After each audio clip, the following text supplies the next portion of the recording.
I need to tell you something that most astrologers will never admit because it challenges everything we've been taught about zodiac compatibility. Right now, as we move through this particular cosmic configuration, the truth about Gemini energy is becoming impossible to ignore. And if you've ever loved a Gemini, been frustrated by a Gemini, or are a Gemini yourself wondering why connection feels so complicated, what I'm about to share will fundamentally shift your understanding. You might think this is just another compatibility discussion, another list of which signs get along and which ones clash. But this time is completely different, because we're not talking about surface compatibility or whether your Venus signs harmonize nicely on paper. We're talking about something far more primal, far more exhausting, and far more real. We're talking about energetic frequency matching at the level of nervous system capacity. Have you noticed it? That particular kind of tiredness that comes from trying to keep up with someone whose mind moves at light speed. That sensation in your chest, almost like your heart is racing even when you're sitting still, because you've been in conversation with a Gemini for 3 hours and covered 17 different topics and somehow circled back to the first one with new insights. Or maybe you're the Gemini, and you felt that crushing loneliness that comes from watching people's eyes glaze over mid-sentence because you've already moved 3 thoughts ahead and they're still processing what you said 5 minutes ago. This exhaustion, this feeling of being perpetually out of sync, you've already felt it. Your body knows this truth even if your mind hasn't caught up yet. And here's what nobody tells you. This isn't about intelligence. It's not about education or wit or how well read someone is. This is about bandwidth. This is about processing speed. This is about whether someone's energetic operating system can handle the sheer velocity of Gemini consciousness without short-circuiting. Let me break down what's actually happening here, because once you understand the mechanics, everything else makes sense. Gemini is ruled by Mercury, but not the Mercury of careful planning and detailed organization that Virgo expresses. Gemini Mercury is the messenger god in flight, the trickster energy, the spark that jumps between synapses faster than linear thought can follow. When you interact with Gemini energy, you're not engaging with one steady stream of consciousness. You're engaging with multiple parallel processing streams running simultaneously. Think of it like this. Most people's minds work like a single-lane highway. Thoughts travel in sequence, one after another, orderly and predictable. Gemini's mind is a 10-lane superhighway with thoughts racing in both directions, changing lanes constantly, with off-ramps leading to entirely new highways. And somehow they're tracking all of it at once. They're not scattered, they're multi-midnation. They're not unfocused, they're omnidirectional. And this is precisely why most signs cannot keep up. When an Earth sign tries to match Gemini's pace, what happens? The Earth sign, grounded in linear sequential processing, starts to feel unmoored. Taurus wants to finish one conversation before starting another. Virgo wants to analyze each point thoroughly before moving on. Capricorn wants to build a structured framework.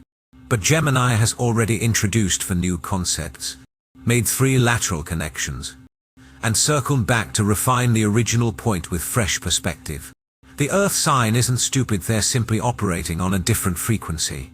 It's like trying to run a high-speed processor on outdated hardware.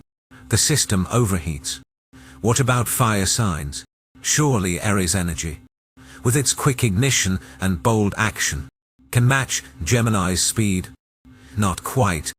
Aries moves fast, yes, but in a straight line.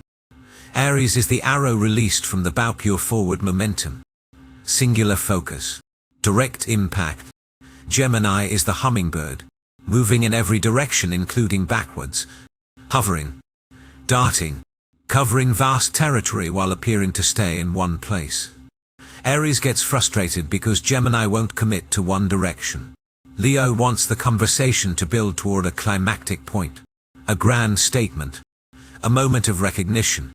But Gemini finds the interesting part in the tangent, the aside, the thing nobody else noticed. Sagittarius comes closest among the fire signs because they share that restless curiosity. But even Sagittarius wants to land on a philosophy, a belief system, a truth. Gemini is more interested in the questions than the answers. And water signs? This is where it gets particularly painful. Cancer, Scorpio, and Pisces operate in the realm of emotional depth, of feeling into the spaces between words, of intuitive knowing that bypasses language altogether. When water signs engage with Gemini, there's often this profound sense of disconnection. The water sign is diving deep, exploring emotional undercurrents, seeking soul-level intimacy. Gemini is skimming the surface of 12 different topics, making brilliant observations, connecting disparate ideas, but rarely staying in one emotional space long enough for the water sign to feel truly met. It's not that Gemini lacks depth, they absolutely have it, but they access it through mental exploration rather than emotional immersion. The water sign feels abandoned. The Gemini feels suffocated. Both are valid. Both are suffering. Does this resonate with you? Have you experienced this particular flavor of incompatibility, where everything seems right on paper but the actual lived experience feels like you're speaking different languages even when you're using the same words? Here's what's really happening beneath the surface. Gemini energy operates at a frequency that requires constant stimulation, constant novelty, constant mental engagement. This isn't ADHD, though it can look similar. This isn't anxiety, though it can manifest that way when suppressed. This is the natural state of a consciousness designed to gather information, make connections, and communicate insights at a pace that most human nervous systems find overwhelming. Gemini is the translator between worlds, the bridge between concepts, the messenger who sees patterns nobody else notices because they're moving too fast through too many data points to get stuck in any single perspective. And this is precisely why most relationships with Gemini eventually hit the same wall. The other person, no matter how much they love the Gemini, no matter how attracted they are, no matter how good the chemistry feels initially, eventually reaches their bandwidth limit. They need the Gemini to slow down, to focus, to stay with one topic, one feeling, one moment long enough to build something stable. And when they ask for this, when they need this, the Gemini feels like they're being asked to cut off their own wings, to stop being who they fundamentally are, to dim their light so someone else can feel comfortable. This is the Gemini tragedy that nobody talks about, not the stereotype about being two-faced or unreliable or commitment phobic. The real tragedy is the loneliness of operating at a frequency that most people can only sustain for short bursts before they need to rest, to ground, to return to slower rhythms. Imagine being the only person in the room who can see an ultraviolet while everyone else is arguing about shades of blue. You're not wrong. They're not wrong. You're just perceiving different spectrums of reality. So who can actually keep up? Who has the energetic architecture to match Gemini's frequency without burning out or shutting down? Who can answer at this speed not for an exciting weekend but for years, for decades, for a lifetime? The answer is going to surprise you because it's not the sign that most compatibility charts pair with Gemini. It's not the sign that shares Gemini's element. It's not even the sign that most Geminis think they want. But once you understand why, once you see the energetic mechanics at play, it becomes so obvious you'll wonder how you missed it. Before I reveal which sign this is, you need to understand what keeping up actually means in this context. Because it's not about matching Gemini's speed with identical energy. That would just be two hummingbirds crashing into each other. True compatibility at this level is about complementary frequency matching. It's about having a nervous system that can process rapid-fire input without overload, while simultaneously providing something Gemini desperately needs but rarely finds: a worthy opponent in the arena of ideas. Gemini doesn't need someone who agrees with them. They need someone who can challenge them, redirect them, surprise them, introduce variables they hadn't considered. They need someone whose mind is equally quick but moves in a different pattern, creating interference waves that generate new insights neither could reach alone. They need someone who won't be intimidated by their mental agility, won't feel diminished by their verbal dexterity, won't take it personally when Gemini plays devil's advocate for the 17th time in one conversation. And here's the crucial part. They need someone who has their own independent source of stimulation. Someone who doesn't need Gemini to entertain them, to fill the silence, right? To provide all the novelty and excitement. Because when Gemini feels responsible for someone else's engagement with life, when they become the sole source of interest and variety in the relationship, they start to feel trapped. They start to feel like a performing monkey rather than a partner. And that's when the infamous Gemini disappearing act happens, not because they're flaky, but because they're suffocating under the weight of someone else's dependence on their energy. The sign that can't really keep up with Gemini understands this instinctively. They have their own rich inner world, their own sources of fascination, their own capacity for rapid mental processing, but they bring a different quality to the equation, a different flavor of intelligence that creates the perfect counterbalance to Gemini's mercurial nature. That sign is Aquarius. I know what you're thinking. Aquarius? The detached air sign. The one everyone says is emotionally unavailable. Yes, exactly that one. And here's why this pairing works at a level that transcends every other zodiac combination when it comes to Gemini compatibility. Aquarius operates on a frequency that is simultaneously rapid and sustained, while Gemini's energy is like lightning, brilliant, quick, branching in multiple directions. Aquarius energy is like electricity running through a vast network, constant, powerful, covering enormous territory, but with an underlying coherence that Gemini's scattered brilliance often lacks. When these two energies meet, something extraordinary happens. They don't just keep pace with each other. They create a feedback loop that amplifies both of their capacities. Let me explain the mechanics of why this works. Aquarius is ruled by Uranus, the planet of sudden insight, revolutionary thinking, and pattern disruption. But unlike Gemini's Mercury, which gathers and communicates information, Uranus synthesizes information into entirely new frameworks. Aquarius doesn't just think fast, they think in quantum leaps. They see the system behind the system. They perceive the invisible architecture that connects seemingly unrelated phenomena. And this is precisely what Gemini needs but rarely finds. Someone who can take all those scattered brilliant observations and help weave them into something coherent without slowing down the process. When Gemini is talking to most people, they're constantly having to backtrack, explain, simplify, slow down. It's exhausting. It's like being a Formula One driver stuck in city traffic. But when Gemini talks to Aquarius, something different happens. Aquarius doesn't need the explanation.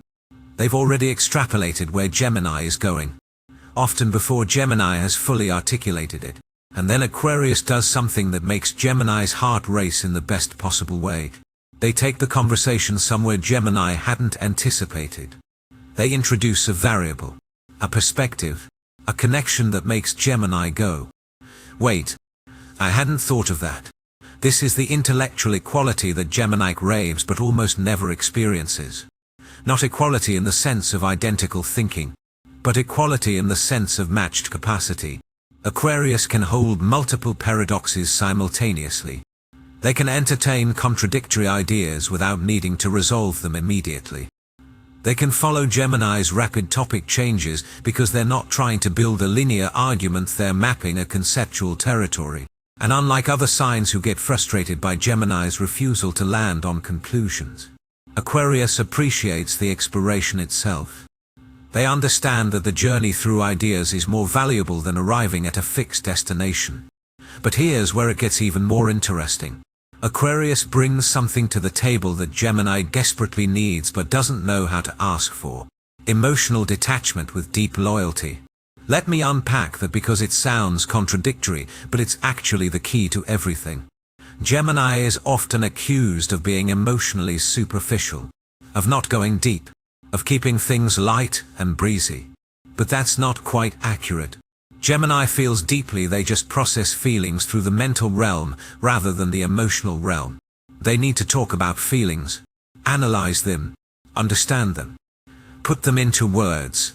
And most people, especially water signs, interpret this as avoidance or shallowness.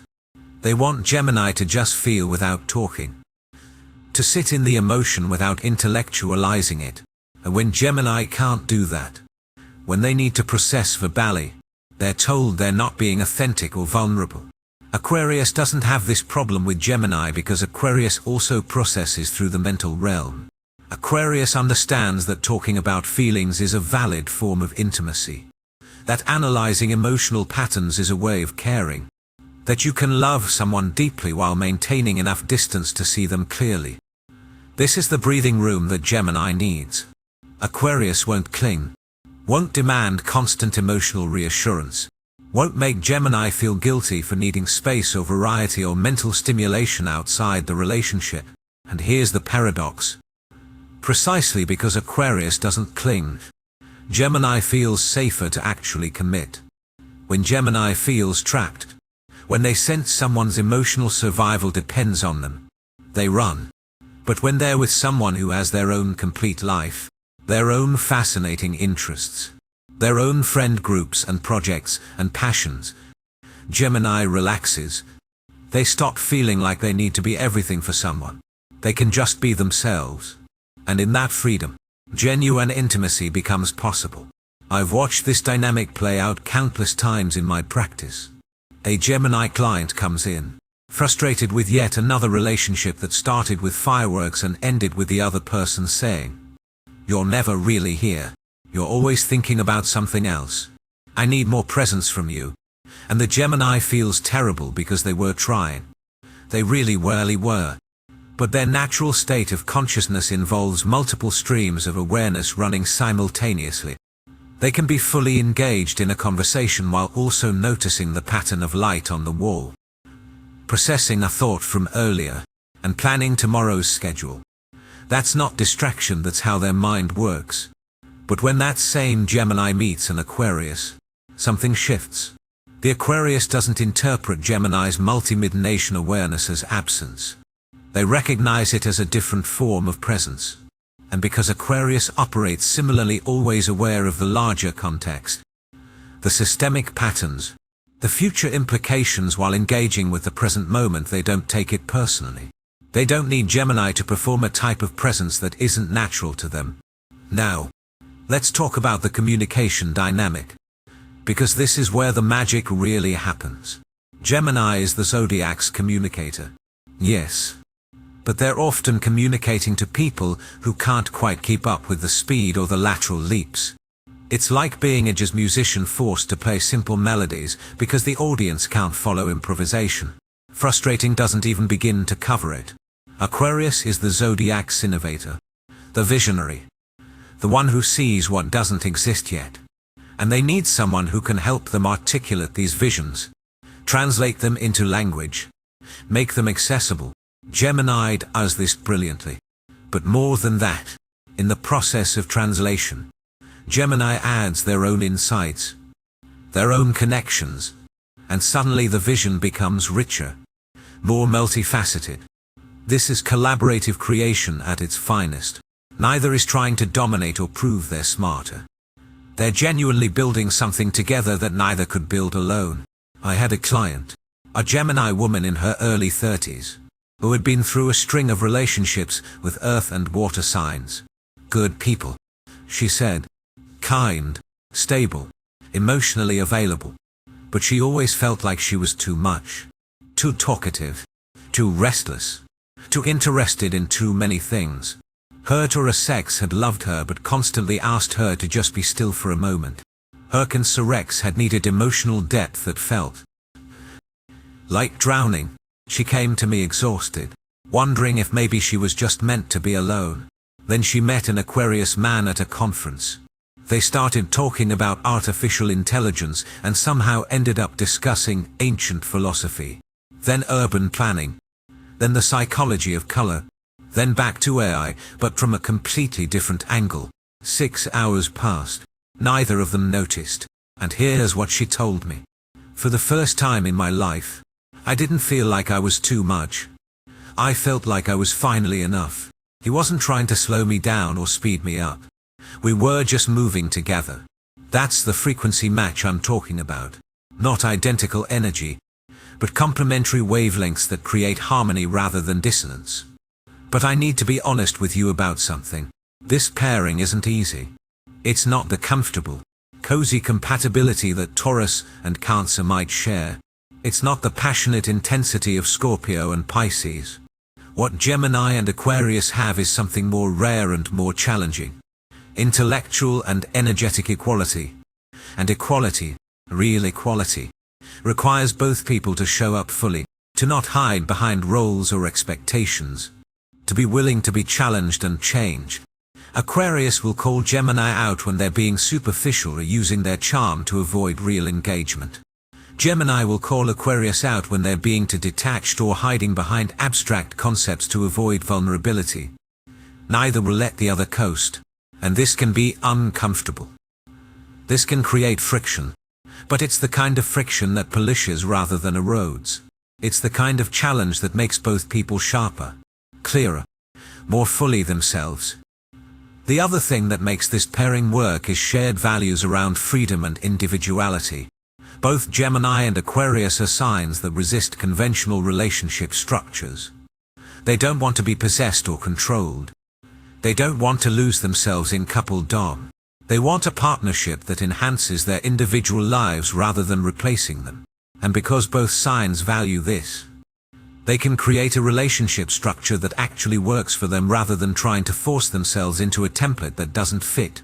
This might mean unconventional arrangements. Maybe they don't live together, or they do but maintain separate spaces. Maybe they have independent social lives and come together to share what they've learned.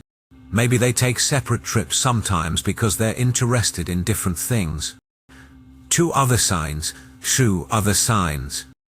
This might look like distance or lack of commitment. But for Gemini and Aquarius, this is how intimacy works. Closeness through freedom rather than through fusion. Have you noticed how the relationships that society celebrates often involve one person sacrificing their individuality for the sake of togetherness? How we're taught that real love means wanting to spend every moment together, finishing each other's sentences, becoming so merged that you can't tell where one person ends and the other begins. For most signs, there might be some appeal in that fantasy.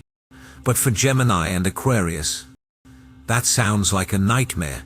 They don't want to complete each other, they want to complement each other while remaining complete individuals. And here's what's beautiful about that. When two complete people come together, when neither is trying to fill a void in themselves through the other person, the relationship becomes a choice rather than a need. It becomes something they're creating together because they want to. Because it adds value to both their lives. Not because they can't function without it. This is mature love. This is sustainable love. This is the kind of love that doesn't burn out because it was never based on dependency in the first place. There's also something important to understand about how these two signs handle conflict. Because every relationship has conflict, and the question is always how you move through it. Gemini's instinct when things get tense is to talk it out. To analyze what happened. To look at it from multiple angles until they understand it. But with most signs, this approach backfires. The other person feels like Gemini is intellectualizing to avoid feeling. They want Gemini to just sit with the discomfort. To feel the feelings without trying to solve or understand them immediately. Aquarius, however, also needs to process through understanding. They need to step back, look at the pattern, see the bigger picture. They're not avoiding the emotion, they're contextualizing it. And because both Gemini and Aquarius approach conflict this way, they can actually work through disagreements efficiently. They can have a conversation about the conversation. They can analyze their own patterns without getting defensive. They can say, okay, here's what I think happened. Here's my part in it. Here's what I'm noticing about our dynamic. And the other person doesn't hear that as cold or detached. They hear it as engaged problem solving. This doesn't mean they don't feel things deeply. It means they found a way to honor both the feeling and the thinking. To integrate emotion and analysis rather than treating them as opposites. And in a world that constantly tells us we have to choose between head and heart, between logic and feeling, this integration is revolutionary. Now let me tell you about the shadow side of this pairing. Because if I only showed you the highlights, I wouldn't be serving you honestly. Every powerful connection has its challenges. And the Gemini-Aquarius dynamic is no exception. In fact, precisely because these two signs are so mentally matched, their conflicts can become incredibly complex and difficult to resolve. The primary challenge is this. Both signs can become so caught up in analyzing and understanding that they sometimes forget to actually feel and connect. They can spend hours dissecting a problem, looking at it from every conceivable angle, creating elaborate frameworks to explain what's happening, and somehow never actually address the underlying emotional need. It's like two brilliant surgeons examining an case while the patient is bleeding out on the table. The analysis is accurate, the insights are valuable, but something essential is being missed. I've seen Gemini-Aquarius couples get stuck in what I call the infinite loop of intellectualization. They're both so good at seeing multiple perspectives that they can argue any side of any issue. This means conflicts can go on forever, with both people making valid points, neither willing to concede because they can always find another angle to explore. What they need in these moments is not more analysis but a willingness to simply say, I don't know why I feel this way, but I do, and I need you to honor that even if it doesn't make logical sense. That's incredibly hard for both of these signs. There's also the issue of emotional avoidance disguised as intellectual sophistication. Both Gemini and Aquarius can use their mental agility as a defense mechanism, staying in their heads to avoid the vulnerability of the heart. They can talk about feelings without actually feeling them. They can analyze intimacy without actually being intimate. And because they're both doing this, they can create a relationship that looks deep from the outside but feels hollow on the inside. They're two people having a fascinating conversation about connection while never actually connecting. This is the trap they have to consciously avoid. They have to remember that understanding something is not the same as experiencing it. That talking about love is not the same as expressing love. That analyzing vulnerability is not the same as being vulnerable. And this requires both of them to do something that doesn't come naturally.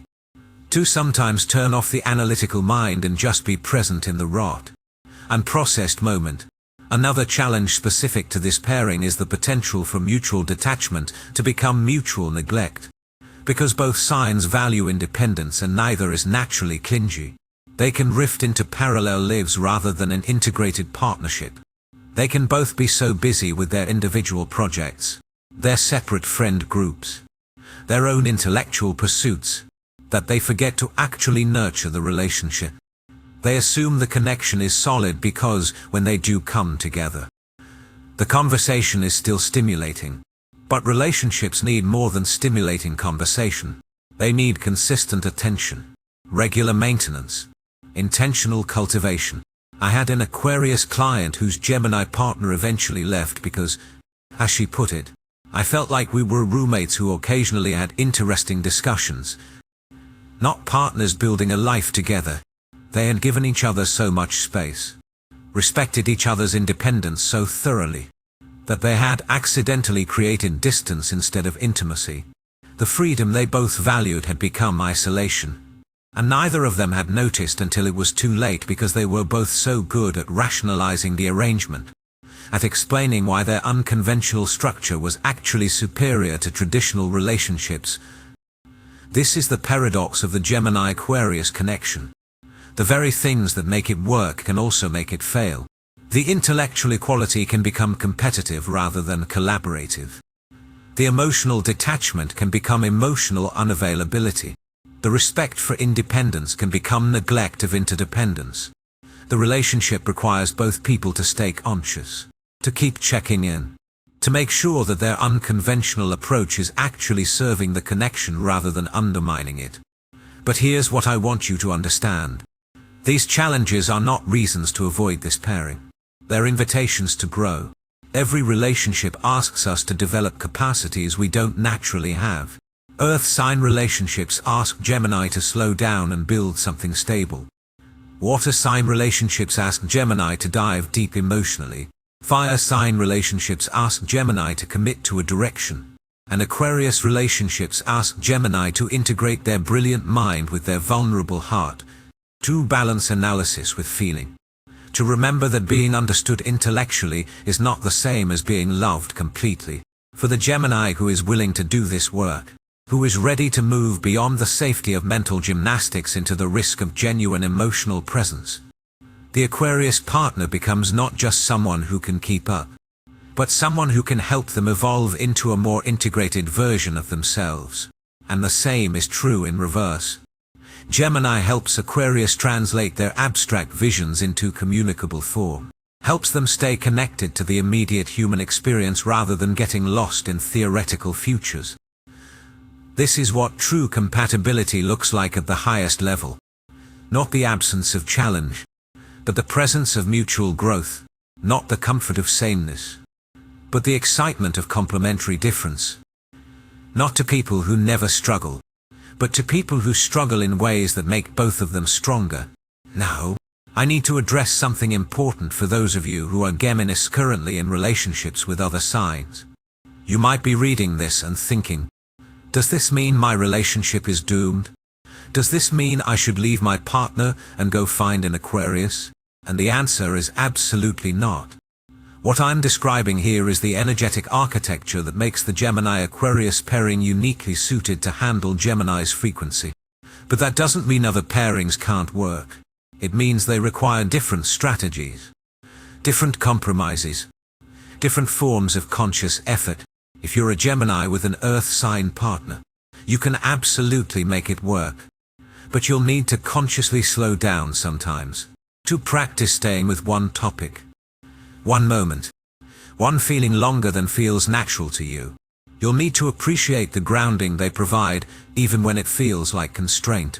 And they'll need to stretch beyond their comfort zone, to move faster sometimes, to follow your tangents even when they don't immediately see where you're going. If you're a Gemini with a water sign partner, you'll need to practice feeling without immediately analyzing, sitting in emotional space without trying to solve or understand it right away. You'll need to recognize that their need for emotional depth is not a criticism of your mental approach to you, but a different valid way of experiencing intimacy. And they'll need to understand that your way of processing through talking is not avoidance, but your authentic path to understanding. If you're a Gemini with a fire sign partner, you'll need to sometimes commit to a direction even when you see multiple possibilities, to build momentum in one area rather than spreading your energy across many. And they'll need to appreciate your ability to see options they miss, to value exploration as much as they value action. Every pairing has its gifts and its challenges. What makes Gemini-Aquarius special is not that it's the only pairing that can work, but that it's the pairing that requires the least compromise of Gemini's essential nature. It's the pairing where Gemini can be fully themselves and still be met, matched, and loved. For those of you who are Aquarius reading this and recognizing yourself in this description, I want you to understand something crucial. Your capacity to keep up with Gemini is a gift, but it's also responsibility. Gemini will trust you with their full speed, their full complexity, their full multidimensional nature in a way they rarely trust anyone else. Don't take that for granted. Don't assume that because the mental connection is easy, the relationship will be easy. You still have to show up. You still have to do the work of intimacy, of vulnerability, of consistent presence. And here's something specific for Aquarius.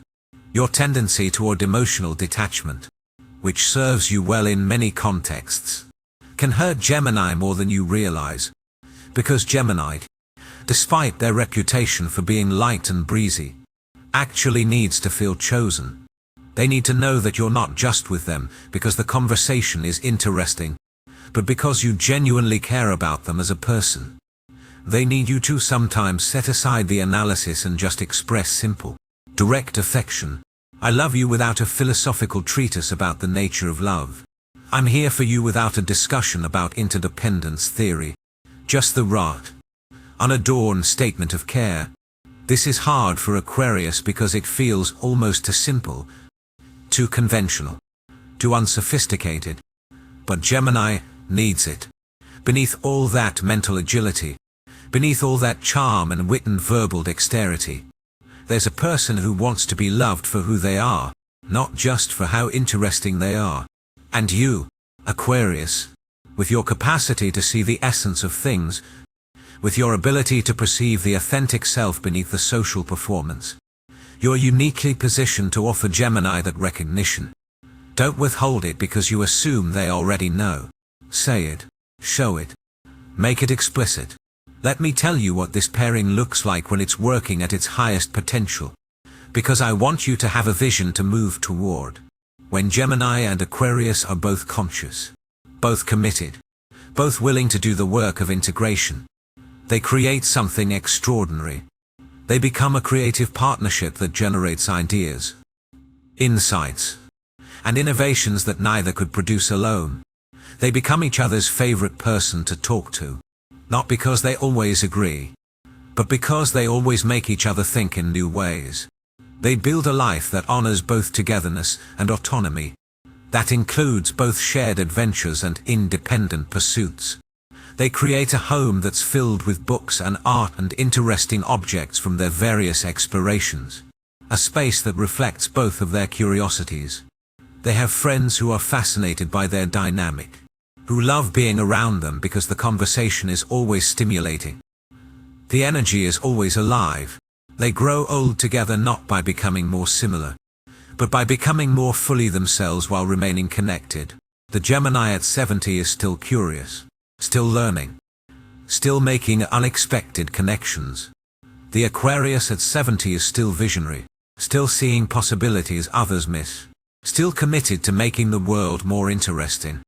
And they're still each other's favorite person to share discoveries with. They're still finishing each other's thoughts not because they've merged into one person, but because they've learned each other's patterns so well they can anticipate and build on them. This is the promise of the Gemini-Aquarius connection when both people are willing to honor it, nurture it, and grow with it.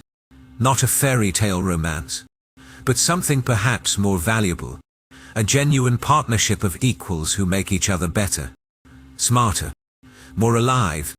So here's what I want you to take away from everything I've shared with you today. If you're a Gemini who has felt perpetually out of sync with partners, who has been told you're too much or not enough, who has wondered if maybe you're just meant to be alone because nobody can handle your frequency, I want you to know this. You're not too much. You're not broken. You're not defective. You're operating at a speed and complexity that most people can't match, and that's not your fault or theirs. It's just a frequency mismatch. And there is someone out there, likely an Aquarius but possibly another sign who has developed similar capacities, who will not just tolerate your nature but celebrate it, who will not ask you to slow down but will speed up to meet you, who will not be intimidated by your mental agility but will be excited by it, who will see your multi-mid-nation awareness not as distraction but as a gift. Keep looking, keep being yourself. The right match exists. If you're an Aquarius who has felt like relationships require you to be more emotionally demonstrative than feels natural, who has been accused of being too detached or too cerebral, who has wondered if maybe you're just meant to be alone because nobody understands your need for both connection and autonomy, I want you to know this. You're not cold. You're not incapable of intimacy. You're not emotionally stunted. You're simply wired to experience and express love in a way that doesn't fit conventional templates. And that's not wrong. It's just different. And there is someone out there, likely a Gemini but possibly another sign, who shares your values around independence and intellectual connection, who will not just accept your nature but will thrive in it, who will not need you to perform emotions you don't feel but will appreciate the ways you actually do express care, who will see your detachment not as rejection but as respect, who will value your visionary thinking and help you translate it into reality. Keep being yourself. The right match exists.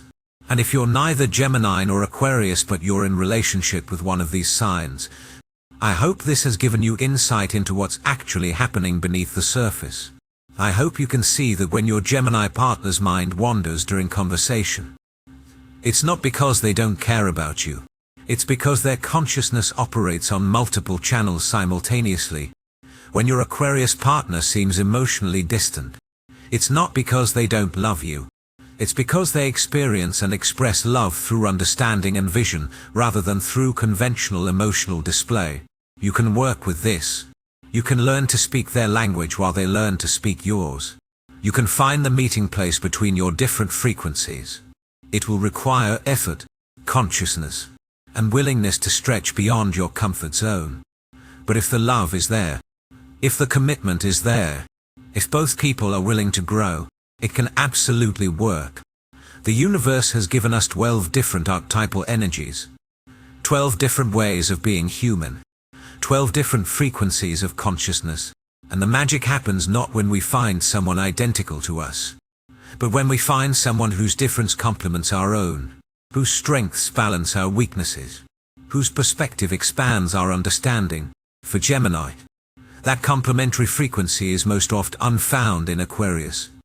But the deeper truth is this: any pairing can work when both people are committed to understanding each other's essential nature and honoring it rather than trying to change it. What I've shared with you today is not a prescription but a description, not a rule but a pattern, not a limitation but an invitation to understand yourself and your relationships more deeply. Use this knowledge not to judge your current situation but to bring more consciousness to it. Use it not to create new boxes to fit into, but to understand why certain dynamics feel the way they do. Use it not to give up on challenging relationships but to approach them with more realistic expectations and more effective strategies. The truth about Gemini is that they are one of the most misunderstood signs in the zodiac. They're called flaky when they're actually flexible.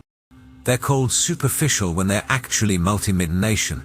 They're called unreliable when they're actually responding to a different set of priorities than linear. Earthbound consciousness recognizes, and the sign that most naturally understands this, that most easily keeps pace with this, that most authentically appreciates this, is Aquarius. But understanding this doesn't mean limiting yourself to one option. It means recognizing what you're working with there, what you need, what you bring to the table, and what kind of partner can really meet you where you are. It means being honest about your nature rather than trying to force yourself into a mold that doesn't fit. It means having the courage to seek what actually works for you rather than what you think you're supposed to want. This is the gift of astrological understanding at its deepest level.